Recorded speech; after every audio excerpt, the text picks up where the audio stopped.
La reforma es pequeña, tiene pocos cambios, pero creo que son sustanciales. 1. 2. Creo que son cambios de forma, nuevamente, no es nada de fondo. No es la creación de un impuesto nuevo, es la confirmación o la ampliación de la base gravable. La autoridad siempre va a tener el 50% de la película, nunca va a tener la película completa. Sin embargo, con el tema bancario, puede ser que llegue a tener más del 50% de la película y en consecuencia lo que determinen de manera estimada puede tener un margen de probabilidad de que sea cierto. El tema es que se vuelve muy subjetivo el tema, porque es conocer de todo, es saber de todo, conocer los contratos que estén apegados a la actividad económica de la empresa, que realmente no le falte nada.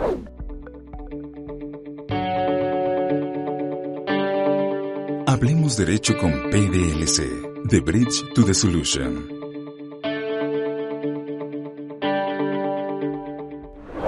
Hola, ¿qué tal? ¿Cómo están? Gracias por sintonizarnos. Yo soy Mauricio Portillo y esto es Hablemos Derecho con PDLC. Hoy vamos a hablar de un tema del que se escucha mucho, se sabe poco y es importante que todos estemos al tanto porque cada vez es más común, ya es una realidad, ya está tocando la puerta de las empresas y de las personas que suelen llevar a cabo actividades comerciales o lucrativas en el país. Y estoy hablando de la reforma fiscal para este año 2026. Para hablarnos de esto y mucho más, nos acompaña hoy mi amigo, mi socio Luis Solís. Luis, bienvenido, gracias por acompañarnos. Gracias, Mauricio. Luis, platicábamos un poquito antes de empezar que la reforma incluye muchos temas. Como siempre, son reformas que abarcan un sinfín de opciones, un sinfín de situaciones, pero me gustaría que nos ayudaras a centrarnos en 4 o 5 puntos que puedan ser importantes para el día a día de las empresas, para el día a día de los que tienen una actividad comercial, una actividad profesional. ¿Por cuál o por cuáles crees que podríamos o deberíamos empezar que ya están causando ruido? Claro, Mauricio. Creo que lo primero en estas situaciones es comentar. La reforma es pequeña, tiene pocos cambios, pero creo que son sustanciales. 1. 2. Creo que son cambios de forma, nuevamente, no es nada de fondo.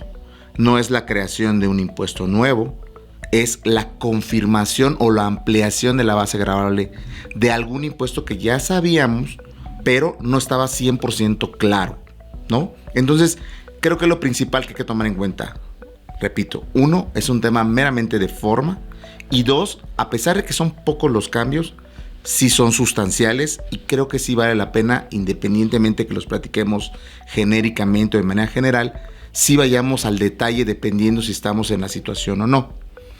Yo empezaría platicando del tema, porque es un tema que se está manejando mucho, que es la suspensión temporal de sellos. Es algo que afecta a la operatividad de la empresa todos los días, ¿no? Y es algo que no es nuevo, es algo con lo que ya han venido presionando a las empresas y a las personas físicas con actividad empresarial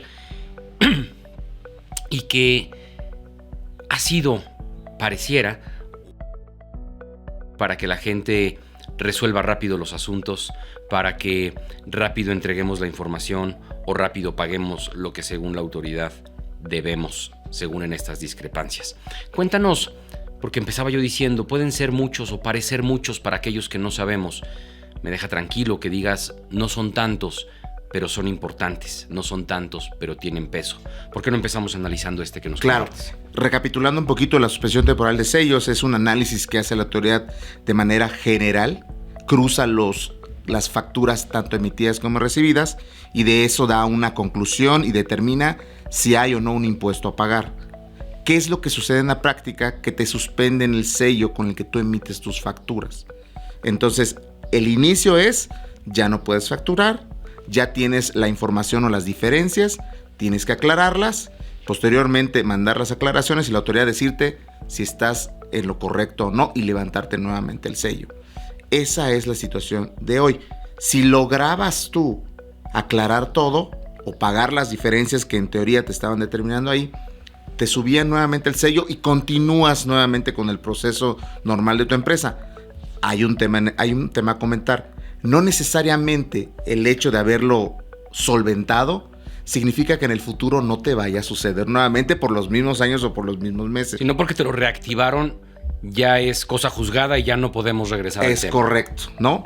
Ahora, lo que viene en el cambio, en la reforma, que como comenté es poco pero sustancial pega, es ya te están dando nuevos supuestos. No solamente te dicen, oye, tienes diferencias en temas de tus ingresos, en temas de tus gastos, tienes unas retenciones que no están pagadas, sino te están diciendo, ya tienes, por decir un ejemplo, ya tienes un crédito fiscal determinado, también puedo procederte a suspender el sello. Y es un tema que te afecta porque es algo que puede haber sucedido en el pasado, que hoy, derivado de esa modificación, puedes tener ese crédito fiscal en tu opinión de cumplimiento y ya pueden continuar con el proceso de decir, ¿funcionabas? ¿Qué crees?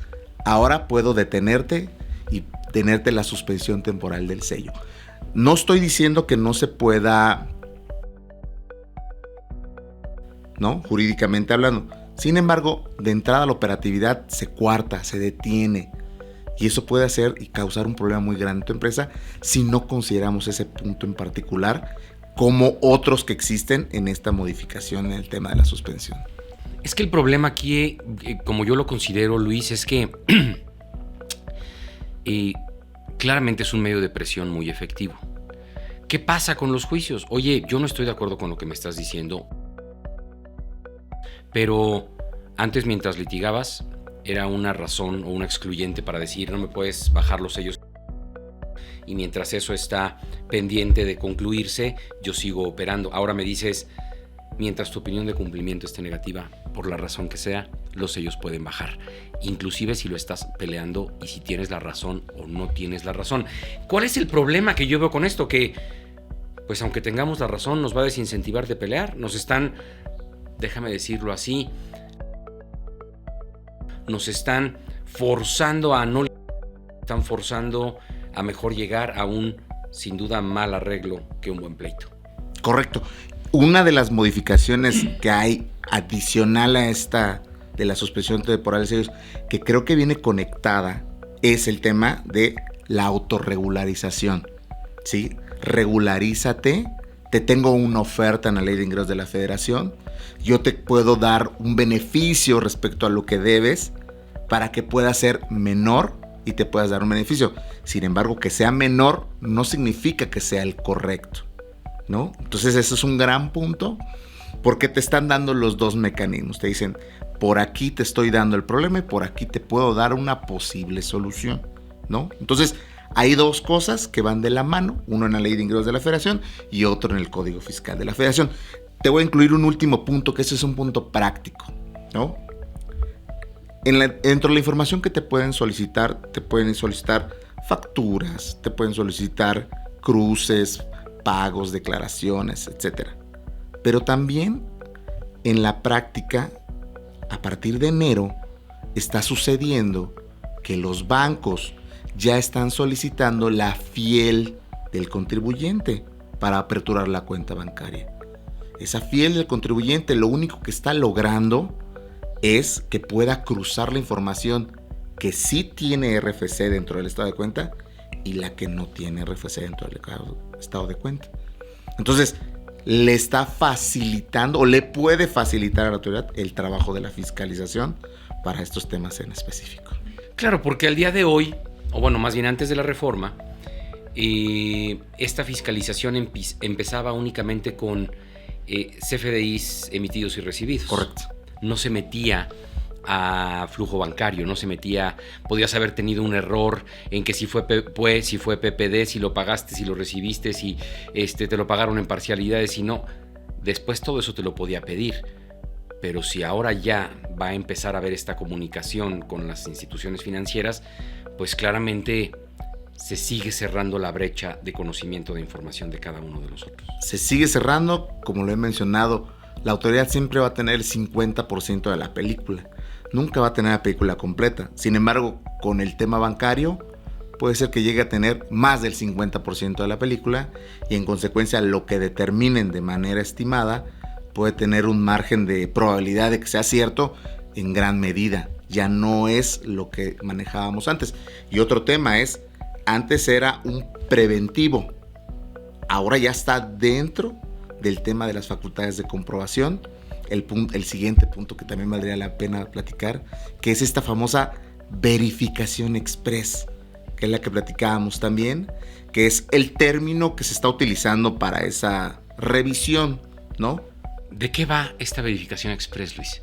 Es muy sencillo y es un poco difícil hoy día de determinar el alcance. Puede ser un alcance muy grande, puede ser un alcance muy pequeño, puede dar margen a muchas cosas, ¿no? Es un verificador que llega y te va a determinar si tus operaciones tienen la materialidad que deberían tener cualquier operación que se realice. Eso deja un margen muy abierto a que cualquier persona, con la capacidad que tenga, con la preparación que tenga, con la especialidad que tenga y no necesariamente con la que debe ser, pueda determinar si tú estás en cumplimiento en temas de la materialidad de tus operaciones de tu empresa. Entonces van a llegar a tu domicilio, al domicilio que tú tengas, el domicilio fiscal que tú tengas registrado como tal. Entonces imagínate la apertura de esta situación. Yo lo veo conectado, o sea, claramente esto está conectado, el punto de la suspensión, lo que agregaron, la autocorrección y este punto de la verificación express. Son pocas cosas, pero son concretas y difíciles de no considerarlas para futuras ocasiones. Pero a ver, déjame, dirían por ahí, barajearla más despacio, Luis. Empezamos hablando primero de la suspensión temporal de sellos. Algo que ya venía sucediendo, solamente que ahora cobra esta relevancia porque, palabras más, palabras menos, cualquiera que sea la razón por la cual tu opinión de cumplimiento esté negativa, es motivo suficiente. Ya no nada más un tema de una discrepancia, ya no nada más una presunción de la autoridad. Ya está negativo, yo no voy a preguntar, los sellos van para abajo. Pero de ahí se desencadena lo siguiente, los sellos van para abajo. Ahora, puedes litigarlo, pero el litigarlo ya no hace que se levanten los sellos, ya no hace que se reactiven los sellos. Sigues con un problema. ¿Cuánto tiempo una empresa puede aguantar sin poder operar, sin poder facturar y sin poder cobrar? Sin duda es un problema importante y nos lleva a este último, la verificación express. Oye, la verificación de express, viene una persona, viene un verificador que pues claramente tendrá mucha experiencia en su materia, pero bien lo mencionabas, ¿qué tanto puede tener de experiencia en la materia de los contratos, en la materia de la naturaleza de los servicios o productos que presta la empresa? ¿Cómo poder cerciorarte? ¿Hay alguna lista de puntos para considerar que algo está materializado o no materializado que le puedan servir de guía a este verificador? ¿O se mantiene en un tema 100% subjetivo y según su leal saber y entender? El tema es que se vuelve muy subjetivo el tema, porque es conocer de todo, es saber de todo, conocer los contratos, que estén apegados a la actividad económica de la empresa, que realmente no le falte nada. Ejemplo, que un empleado realmente esté vinculado al tema de la actividad económica de la empresa, porque en muchas ocasiones quien hace la actividad económica de la empresa no necesariamente son los empleados. Puede ser que sea en un tema de prestación de servicios, sea únicamente en una asociación civil, en una sociedad civil, sean los que son parte de la sociedad civil, como los prestadores de servicios profesionales. Ellos tal vez no son empleados, pero sí son parte de la empresa como accionistas. Entonces, ¿tendrá la capacidad? ¿No la tendrá? Aparentemente, por la experiencia, pareciera que no tienen esa capacidad para discernir ese tipo de transacciones. Y estamos hablando de las transacciones más comunes. ¿Qué pasa con las más especializadas como tal? ¿Qué pasa con la ubicación del domicilio? ¿Dónde lo tienes? Si lo tienes realmente donde está la actividad económica de la empresa o no.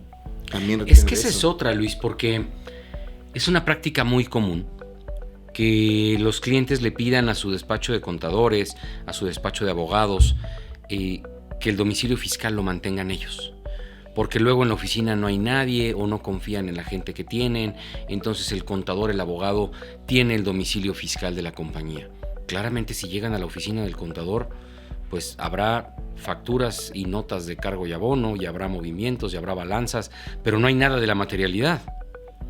Por el contrario, si llegan por algo a la empresa, pero tú contratas el servicio externo de contabilidad y te piden información que tiene tu contador y no tienes tú, entiendo que no hay un plazo, entiendo que tiene que ser instantáneo y en ese momento tienes que entregar la información. ¿Qué pasa en ese caso? O sea, el tema justo, hay que empezar a discernir todos estos puntos que sabemos que es la cotidianidad de las revisiones.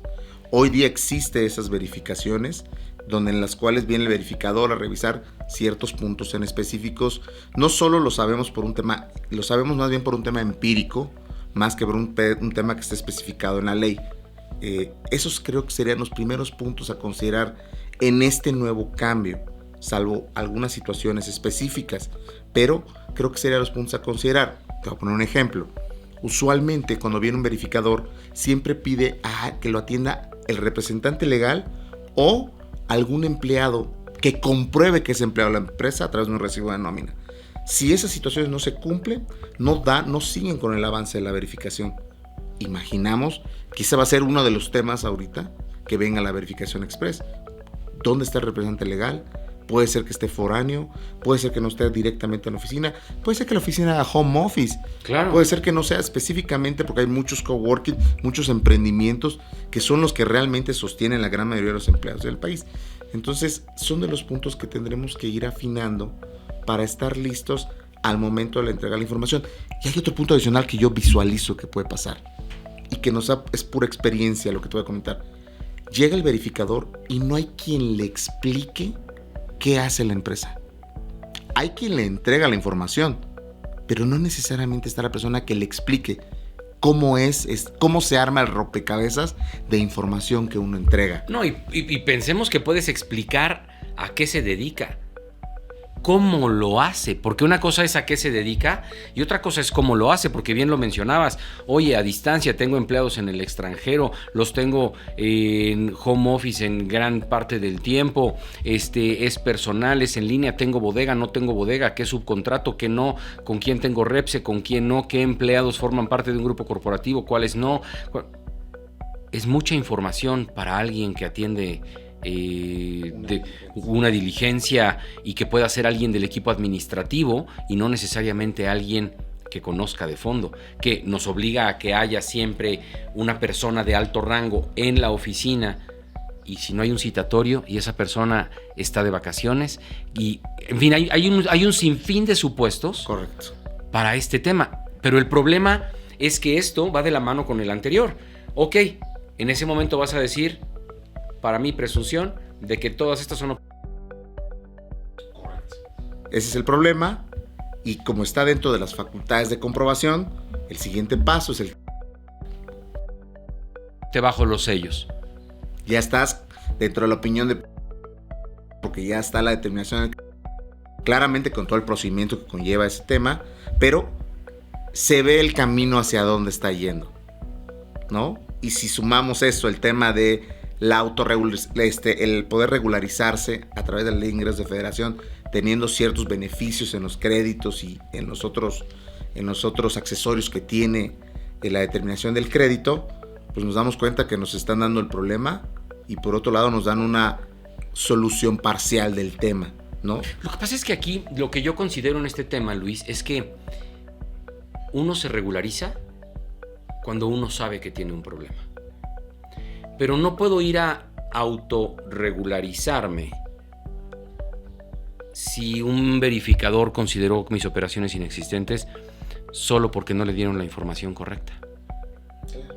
No hay nada que regularizar. La operación está, la operación existe. No estoy hablando de empresas que las lleven a cabo. Estoy hablando de una empresa que de la A a la Z hace lo que tiene que hacer y cumple con lo que tiene que hacer. Solo estoy hablando de una falta de capacidad administrativa para responder todas las preguntas. Personalmente, hice un cambio de domicilio, persona física, y me pidieron información que yo porque te tengo a ti, pero si no, toda la información que me pedían no la hubiera podido entregar solo para demostrar que sí es mi nuevo domicilio.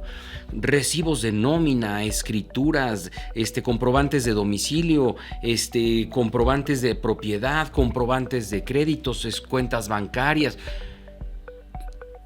Si por algo yo no estoy, nadie más tiene esa información. Y estoy hablando de persona física. Ahora una persona física con actividad empresarial y ahora una empresa, solo se vuelve más complicado y no todo el mundo tiene acceso a la información. No todo el mundo tiene acceso a la información y no necesariamente está toda la información. Siempre es posible que algo no esté completo. Entonces eso agrava más el tema, lo vuelve más complicado y claramente, ¿quién va a sufrir más? Quien esté menos preparado para este cambio. Por eso comenté en principio, es un pequeño cambio, pero conlleva muchas cosas de fondo. Aquí el tema es replantearse nuevamente la parte administrativa, como tú bien lo mencionaste, incluso hasta invertirle un poco más, que es lo que luego no quieren dar esa oportunidad a los empresarios, de invertir un poco más en el administrativo, claramente por mejorar las utilidades. Sin embargo, creo yo que sí valdría la pena tener un poco más de tema administrativo durante este año, para conocer cómo va a ir evolucionando el tema y estar preparados de alguna forma con estos pequeños puntos o esto que estamos platicando para que estén listos cuando llegue la verificación, porque seguramente hay muy altas probabilidades de que sí hagan esa verificación a un gran padrón de contribuyentes. Yo, desde hace mucho tiempo y con múltiples reformas que hemos analizado por acá, lo he mencionado. Yo pensaría que hoy una de las principales posiciones en cualquier empresa debería de ser un oficial de cumplimiento normativo. Un oficial de cumplimiento, no importa si eres una empresa dedicada al sector financiero, al sector agropecuario, que presta servicios legales, contables, financieros, fiscales, no importa a qué te dediques, pero si tienes un oficial de cumplimiento que conoce la ley, que conoce a qué te dedicas, que sabe cómo lo prestas los servicios o cómo vendes tus productos, que conoce perfectamente la operación, debería de ser la persona correcta y es una posición que debe de estar presencial, que no puede tener estas ventajas del trabajo o modalidad a distancia, pero te va a ayudar a mantenerte actualizado, te va a ayudar a mantenerte en cumplimiento de toda esta serie de situaciones. Porque pensemos en un caso, Luis. Eres una empresa comercializadora. En la empresa donde está, en la oficina donde está el domicilio fiscal, hay personal administrativo. Las personas que compran y venden muchas veces no están en la oficina, están en home office y pueden trabajar a distancia porque todo se hace en una computadora. El almacén no necesariamente está ahí. Los camiones de entrega no son míos, los subcontrato. Todo va en el marco de la ley. Y ven que en una oficina hay 5 personas. Todo existe. Todo paga impuestos perfecto, todo tiene una razón de ser. ¿Cuál sería la materialidad de entregar? No podemos tener un expediente con la impresión de los correos electrónicos, no podemos tener un expediente con la impresión de correos que hoy de contratos que hoy cada vez más se firman por medios electrónicos. No podemos tener, porque vamos en contra de todo lo que por un lado estamos queriendo evolucionar, por otro lado estamos queriendo decir sí volvamos a tener cuartos llenos de impresiones de documentos, porque si llega una verificación express, tendrás que demostrar la materialidad. Entonces, ¿qué hacer en estos casos? Claro, justo es el tema. Tener un preventivo de información básica que nos vayan a pedir de primera mano, que podemos pensar que es lo lógico en estas situaciones. Como tú lo mencionabas, si tengo lo digital y lo quiero mantener digital, desafortunadamente sí lo vamos a tener que tener impreso, ¿no? No necesariamente tenerlo todo digital y poder hacer un equilibrio en esa parte, más que nada con las transacciones más relevantes. Pensaría que con las más relevantes, pero va a ser algo que vamos a tener que ir caminando. Pero lo que tú mencionas es trascendental, sí invertir más en la parte de cumplimiento, en esa persona que se encargue de recolectar, de estar lista al momento que llegue y que tenga un conocimiento más allá del que todos tienen normal para poder transmitírselo al verificador, decirle, hacemos esto, ¿no? Porque en el ejemplo que acabas de dar es muy sencillo. Una comercializadora no es dueña del 100% de los bienes que comercializa. Muchas veces de nada, es un intermediario. Y puede ser que el margen sea muy pequeño, pero los volúmenes son muy grandes. Y tener tal vez especulando 5 personas en la oficina resulta ilógico a simple vista, es decir, ¿cómo puede ser que tengas esta operación con estos montos, con esta cantidad de personas? Resulta ilógico a simple vista, pero el no conocer y no tener a alguien que transmita y que la persona que llegue no esté preparada, claramente, aunque no exista nada ninguna situación incorrecta, pues evidentemente va a terminar en un posible problema en el futuro. Se está sembrando la base, se está sembrando la semilla de algo que en el futuro va a generar un problema más grande. Y yo siempre he estado de acuerdo y a favor de la fiscalización. Yo he estado de acuerdo a favor del orden, a favor de hacer las cosas cada vez mejor. Entiendo perfecto de dónde viene la necesidad del SAT de ir cerrando la brecha para obtener información. Todo está bien. Solamente mi cuestionamiento aquí es: ¿por qué dejarlo a la subjetividad? ¿Por qué no tener una guía? ¿Por qué no tener un lineamiento? Y sobre todo, ¿por qué no tener un contrapeso? Cuando no tenemos un contrapeso, caemos completamente del otro lado de la balanza. Porque sin un contrapeso objetivo que nos ayude a decir, aquí puede haber una situación en la que, aún y cuando sí cumplo con todo, era la hora de comer, me enfermé, pedí un permiso, me tuve que salir corriendo, lo que sea. Si no estoy en el momento correcto, en el lugar correcto, con la persona correcta, seguramente habrá una de la que difícilmente será salir. Y es ahí donde te decía, ¿cómo me regularizo de eso? ¿Qué tengo que aceptar y qué tengo que pagar para que todo funcione bien? Sí, fue un tema que no pude prever. Claro, eso va a ser un tema vas a tener que navegar contra corriente. Así funciona hoy la suspensión temporal de sellos.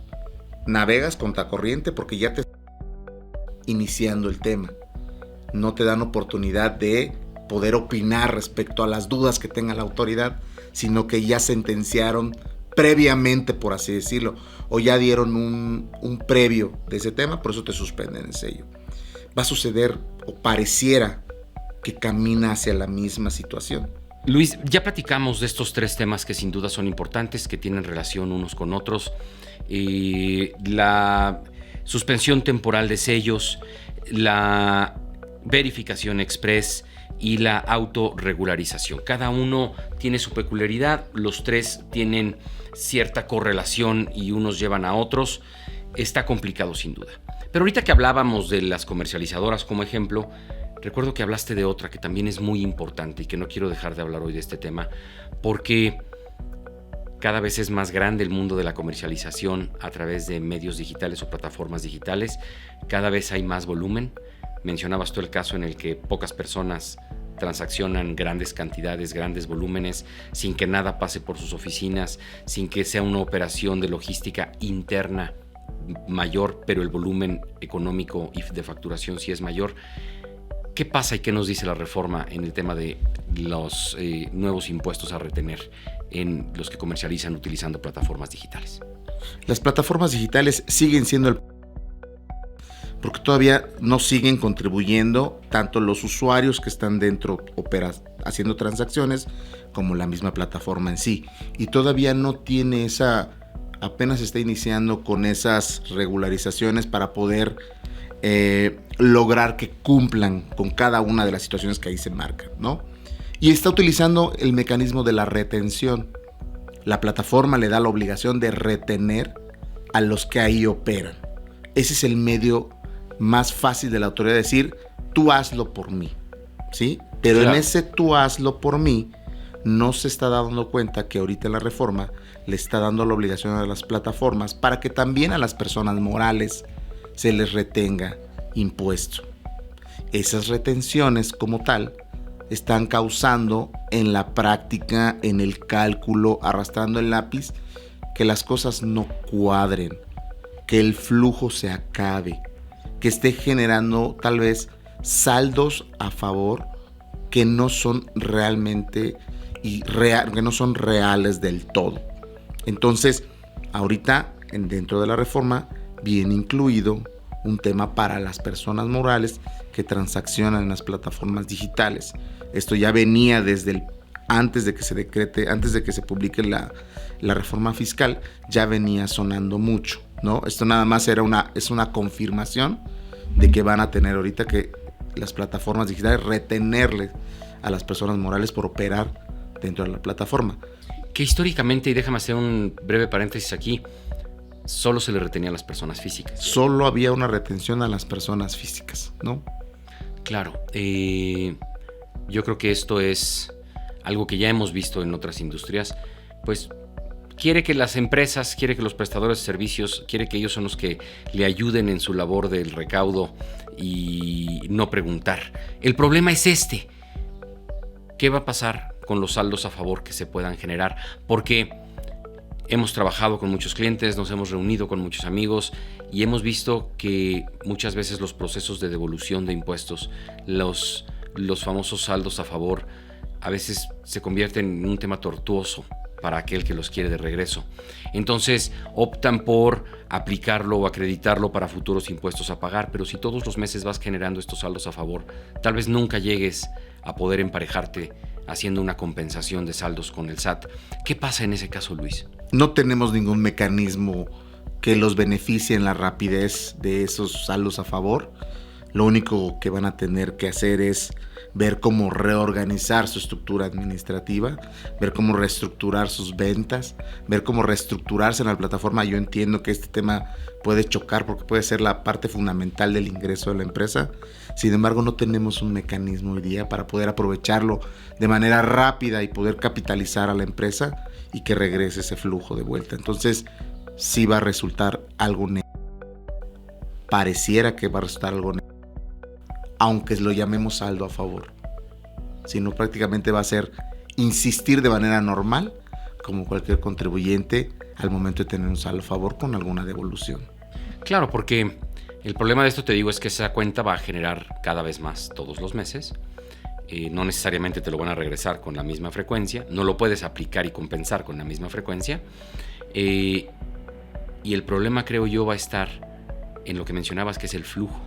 Porque mucha gente utilizaba todo esto que hoy les retienen como parte de su flujo, como parte, no estoy diciendo que está correcto el dejar de pagar los impuestos, pero sí forma parte de un flujo que te permite también hacer pagos a proveedores y pagos a cumplir con tu operación diaria, que puede estar todo bajo el marco de la ley, pero te están quitando un porcentaje extra que tampoco es menor y que muchas veces inclusive es mayor que la propia utilidad de alguien que transacciona de esta manera. Incluso la retención sucede durante el mes. Por ejemplo, sucede durante el mes de enero, pero el pago del impuesto sucede durante el mes siguiente. Entonces, de entrada ya tienes que pagar antes de la declaración normal en la cual lo hacías. De entrada, sí, es inmediata. Y de entrada ya tienes una inmediatez en el pago y todavía no llega el momento de declararlo. Claramente tiene que haber una afectación y un golpe fuerte a quien está dentro de estas operaciones. Fuera del tema de clientes, proveedores, en el tema de los tiempos de los pagos de los impuestos, ahí ya tienes una afectación directa. Como dices, no nos queda otra más que ser espectadores y actores y hacer lo que nos toca y ver qué pasa. Y este tema de las plataformas digitales, pues es algo nuevo para todos, mucho más para la autoridad, porque cómo controlas algo que en servidores está fuera del territorio, pero que el servicio se presta aquí, pero cómo tienes el control. En fin, yo creo que no es un tema fácil, yo creo que siguen buscando la forma correcta, no nada más en México, sino a nivel mundial, pero pues bueno, es algo en lo que te vamos a agradecer que nos mantengas actualizados. Luis, creo que son puntos muy importantes, creo que son puntos a considerar muy relevantes, aunque pocos, creo que vale la pena ponerles atención. Como siempre se nos acaba el tiempo, pero no quiero que nos vayamos sin que nos des un consejo a nosotros, a la gente que nos escucha. ¿Qué le recomiendas a todos los que vean este video respecto del impacto de esta reforma fiscal?